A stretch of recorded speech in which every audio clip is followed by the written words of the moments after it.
Hello everyone, welcome back to my YouTube channel ಮನೆ ಅಡುಗೆ 18. ನಾನಿವತ್ತು ಈರುಳ್ಳಿ ಗೊಜ್ಜು ಮಾಡ್ತಾ ಇದ್ದೀನಿ. ಇದನ್ನು ಇವಾಗ ಹೇಗೆ ಮಾಡೋದು ಅಂತ ಹೇಳ್ತೀನಿ.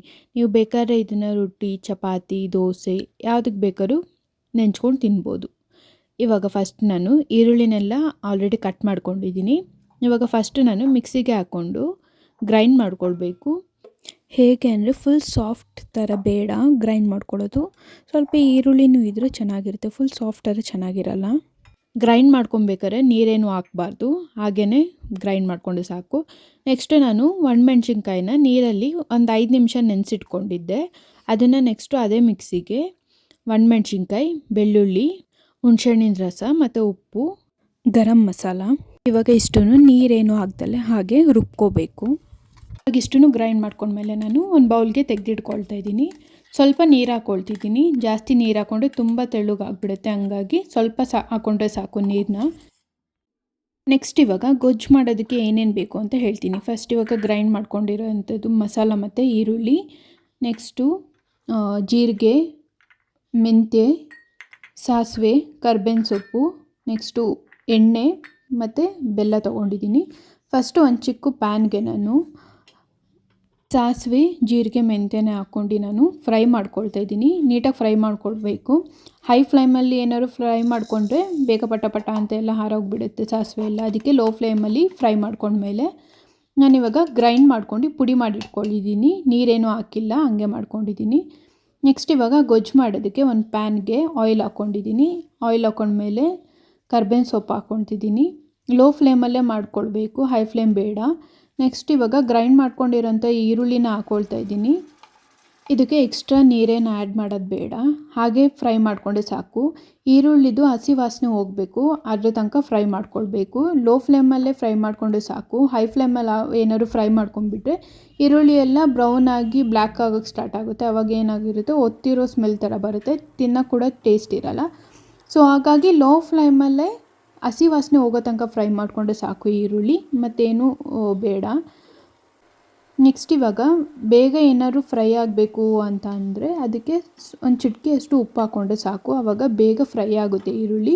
ಇದಕ್ಕೆ ಅಂತ ಅಲ್ಲ, ನೀವು ಯಾವುದೇ ಒಗ್ಗರಣೆಗಾದರೂ ಅಷ್ಟೇ, ಬೇಗ ಏನಾದ್ರು ಫ್ರೈ ಆಗಬೇಕು ಅಂದರೆ ಈರುಳ್ಳಿ, ಟೊಮೊಟೊ ಎಲ್ಲ ಫ್ರೈ ಆಗಬೇಕಂದ್ರೆ ಒಂದು ಚಿಟಿಕೆಯಷ್ಟು ಉಪ್ಪು ಹಾಕ್ಕೊಂಡ್ರೆ ಸಾಕು, ಬೇಗ ಫ್ರೈ ಆಗುತ್ತೆ. ಹಾಗಾಗಿ ನಾನಿವಾಗ ಒಂದು ಸ್ವಲ್ಪ ಸಾಲ್ಟ್ ಹಾಕ್ಕೊಂಡಿದ್ದೀನಿ, ಉಪ್ಪನ್ನ.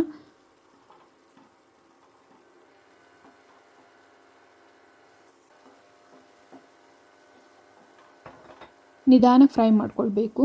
ನಿಧಾನಕ್ಕೆ ಫ್ರೈ ಮಾಡ್ಕೊಳ್ತಾ ಏನಾಗುತ್ತೆ, ಈರುಳ್ಳಿಲಿರೋ ವಾಟರ್ ಕಂಟೆಂಟ್ ಅಂದರೆ ನೀರು ಕಂಟೆಂಟ್ ಏನಿರುತ್ತೆ ಅದೆಲ್ಲ ಬಿಡ್ತಾ ಬರುತ್ತೆ.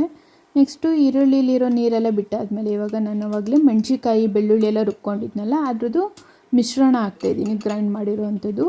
ನೆಕ್ಸ್ಟ್ ಮಸಾಲ ಎಲ್ಲ ಹಾಕಿದ್ಮೇಲೆ ಮತ್ತೆ ಅದು ಕೂಡ ಫ್ರೈ ಮಾಡ್ಕೊಳ್ಬೇಕು. ಯಾಕಂದರೆ ನಾವು ಮೆಣಸಿನ್ಕಾಯಿನ ಏನು ಹುರಿದಿಲ್ಲಲ್ಲ, ಹಾಗಾಗಿ ಡ್ರೈ ಇರೋದನ್ನೇ ಹಾಕಿದ್ವಲ್ಲ, ಸೊ ಅದು ಕೂಡ ಹಸಿ ವಾಸನೆ ಹೋಗೋ ತನಕ ಫ್ರೈ ಮಾಡ್ಕೊಳ್ಬೇಕು. ಕುದಿಯೋ ಥರ ಫ್ರೈ ಮಾಡಿಕೊಂಡ್ರೆ ಸಾಕು. ಇವಾಗ ನೋಡಿ ಕುದೀತಾ ಇದೆ ಆಲ್ರೆಡಿ.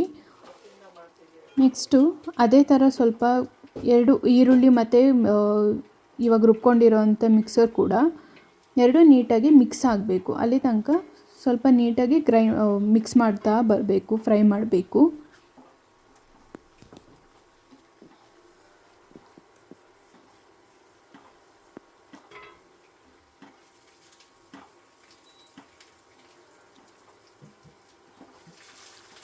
ಇವಾಗ ಗೊಜ್ಜು ಸ್ವಲ್ಪ ಜಾಸ್ತಿ ನೀರು ಥರ ಆದರೆ ಅದನ್ನು ಫ್ರೈ ಮಾಡ್ಕೊಳ್ಬೇಕು. ಅವಾಗ ಏನಾಗುತ್ತೆ, ಸ್ವಲ್ಪ ಗಟ್ಟಿಗಾಗುತ್ತೆ, ಆವಾಗಾದರೆ ಚೆನ್ನಾಗಾಗುತ್ತೆ. ಇಲ್ಲ ಅಂದರೆ ಮಾಮೂಲಿ ಟೊಮೊಟೊ ಗೊಜ್ಜೆಲ್ಲ ತೆಳ್ಳಗೆ ಮಾಡ್ಕೊಳ್ತೀವಲ್ಲ ಆ ಥರ ಆಗಿಬಿಡುತ್ತೆ. ಹಾಗಾಗಿ ಸ್ವಲ್ಪ ಅದು ಗಟ್ಟಿ ಆಗೋ ತನಕ ಫ್ರೈ ಮಾಡಿಕೊಂಡ್ರೆ ಸಾಕು.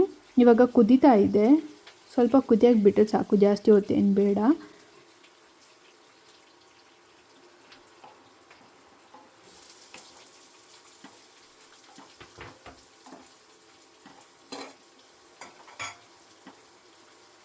ಇವಾಗ ನೆಕ್ಸ್ಟು ಪೌಡರ್ ಹಾಕ್ಕೊಳ್ತಾ ಇದ್ದೀನಿ. ಸಾಸಿವೆ, ಜೀರಿಗೆ, ಮೆಂತ್ಯ ಪುಡಿ ಮಾಡ್ಕೊಂಡಿದ್ನಲ್ಲ ಅದ್ರದ್ದು ಪೌಡರ್ ಹಾಕ್ತಾಯಿದ್ದೀನಿ. ಪೌಡರ್ ಹಾಕ್ಕೊಂಡ್ಮೇಲೆ ಮತ್ತೆ ನೀಟಾಗಿ ಮಿಕ್ಸ್ ಮಾಡ್ಕೊಳ್ಬೇಕು, ಯಾಕಂದರೆ ಆ ಗೊಜ್ಜಿಗೆ ಈ ಪೌಡರ್ ಹೊಂದ್ಕೋಬೇಕಲ್ಲ, ಹಾಗಾಗಿ ನೀಟಾಗಿ ಫ್ರೈ ಮಾಡ್ಕೊಳ್ಬೇಕು. ನೋಡಿ, ಈ ಥರ ಗೊಜ್ಜು ಸ್ವಲ್ಪ ಗಟ್ಟಿಯಾಗಬೇಕು, ತೆಳುಗಿದ್ರೆ ಚೆನ್ನಾಗಾಗಲ್ಲ, ನೀರಾಗಿಬಿಡುತ್ತೆ. ಹಾಗಾಗಿ ಗೊಜ್ಜು ಥರ ಸ್ವಲ್ಪ ಗಟ್ಟಿ ಮಾಡ್ಕೊಳ್ಬೇಕು, ನಿಧಾನಕ್ಕೆ ಫ್ರೈ ಮಾಡ್ಕೊಳ್ಬೇಕು. ಲೋ ಫ್ಲೇಮಲ್ಲೇ ಮಾಡ್ಕೊಳ್ಬೇಕು. ಹೈ ಫ್ಲೇಮ್ ಮಾಡಿಕೊಂಡ್ರೆ ಬೇಗ ಹೊತ್ತೋಗ್ಬಿಡುತ್ತೆ ಪ್ಯಾನ್ ಕೂಡ, ಹಾಗಾಗಿ ಟೇಸ್ಟ್ ಕೂಡ ಇರಲ್ಲ. ಹಾಗಾಗಿ ಲೋ ಫ್ಲೇಮಲ್ಲೇ ಬೇಯಿಸ್ಕೋಬೇಕು.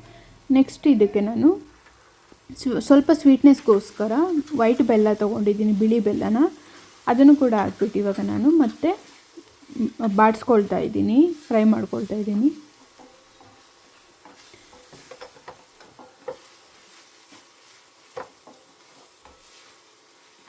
ಇವಾಗ ನಿಧಾನಕ್ಕೆ ಬೆಲ್ಲ ಕರಗೋ ತನಕ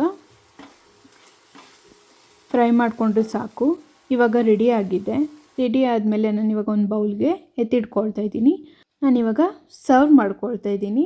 ನೀವು ಮನೇಲಿ ಟ್ರೈ ಮಾಡಾದಮೇಲೆ ಹೇಗಿದೆ ಅಂತ ನನಗೆ ಕಮೆಂಟ್ ಮಾಡಬೇಕು, ಓಕೆನಾ. ನಾನಿವಾಗ ಜೋಳದ ರೊಟ್ಟಿ ಜೊತೆ ಟ್ರೈ ಮಾಡ್ತಾಯಿದ್ದೀನಿ. ಆ್ಯಕ್ಚುಲಿ ಜೋಳದ ರೊಟ್ಟಿ ಅಂಗಡಿದು, ನಾನು ಅದಕ್ಕೇ ಜೋಳದ ರೊಟ್ಟಿ ಜೊತೆಗೆ ಈರುಳ್ಳಿ ಗೊಜ್ಜನ್ನ ಟ್ರೈ ಮಾಡ್ತಾಯಿದ್ದೀನಿ. ಆ್ಯಕ್ಚುಲಿ ಟೇಸ್ಟ್ ತುಂಬ ಚೆನ್ನಾಗಿತ್ತು. ನೀವು ಮನೇಲಿ ಮಾಡಿದಾಗ ನೆಕ್ಸ್ಟ್ ನನಗೆ ಕಮೆಂಟ್ ಹಾಕಿ ಹೇಗಿದೆ ಅಂತ, ಓಕೆನಾ. Thank you so much for watching. Like ಮಾಡಿ, ಶೇರ್ ಮಾಡಿ, ಕಮೆಂಟ್ ಮಾಡಿ, ಹಾಗೆ ಸಬ್ಸ್ಕ್ರೈಬ್ ಮಾಡೋದನ್ನ ಮರಿಬೇಡಿ. ಬೆಲ್ ಐಕಾನ್ನ ಕ್ಲಿಕ್ ಮಾಡಿ. Thank you.